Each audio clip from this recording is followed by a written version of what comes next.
Welcome to the Fear and Greed Business News Afternoon Report for Monday, the 6th of November 2023. I'm Sean Aylmer. Every afternoon, we've got the 5 stories that happened today that you need to know about. Story number 1, the S&P ASX 200 closed up 0.3% today to 6,997 points, having briefly popped above 7,000 points in late afternoon trading. All the banks did well on the back of a strong result from Westpac. The healthcare stocks were among the best performers, with CSL leading the way, rising nearly 2%. ResMed jumped 3%. The iron ore and energy stocks were lower, so too the retailers and Telstra. Back to that Westpac announcement, its profit was up 26%. For the 12 months to the end of September, that took it to about $7.2 billion. Not bad. That sent its share price up a couple of percent. Goodman Group forecast fiscal year 24 operating earnings per share growth of 9%, a full distribution of about 30 cents per share. That's unchanged. And boss Greg Goodman said interest rates, credit and inflation remain the key drivers of uncertainty in the real estate sector. Best on the day today was tech group Iris, up 8%. Block Inc. was the worst performer of the top 200, down 6%. Mind you, it was up 25% on Friday, so that pullback probably isn't a surprise.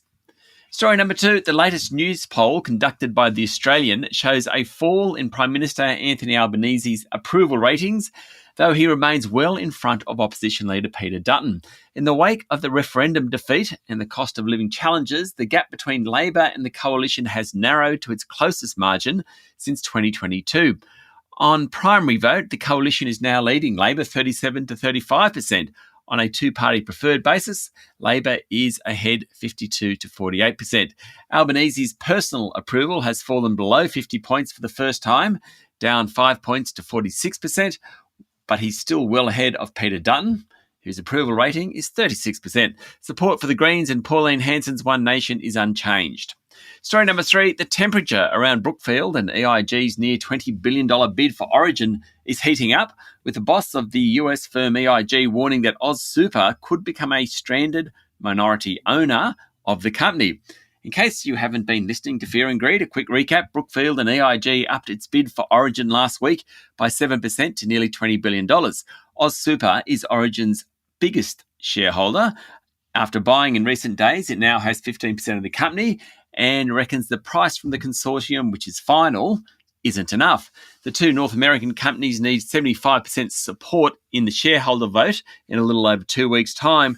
Now, Origin's share price is trading at $8.50, or it closed at $8.53 today, which is about $1 less, or exactly $1 less, than the bid price.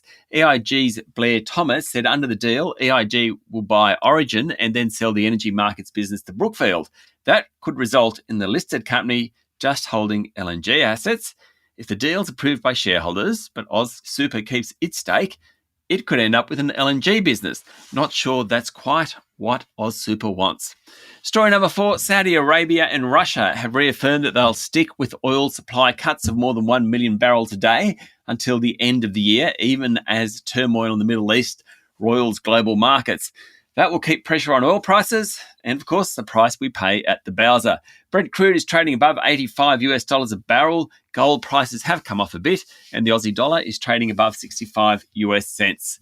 And story number 5, Israel's military today said it had encircled Gaza City, and the coastal strip is now divided into 2. It came as the US Secretary of State Antony Blinken held surprise talks with the president of the Palestinian Authority amid a push by the US for a significant pause in the war in Gaza. Blinken also made an unscheduled stop in Baghdad. Meanwhile, there's been a jump in the number of Australians and their family members in Gaza needing assistance from the federal government.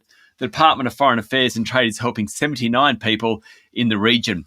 And the World Health Organization said it had documented more than 100 attacks on the healthcare system in the Gaza Strip, as the Israeli military said Hamas fighters were using 2 additional hospitals in the enclave to conceal their operations. That's it for the afternoon report for Monday, the 6th of November, 2023. Don't forget to hit follow on the podcast and find Fear and Greed on LinkedIn, Instagram, X and Facebook. Join Adam Lang and I tomorrow morning for the Fast 5 by Fear and Greed, the top 5 business stories you need to know in just 5 minutes. I'm Sean Aylmer. Enjoy your evening.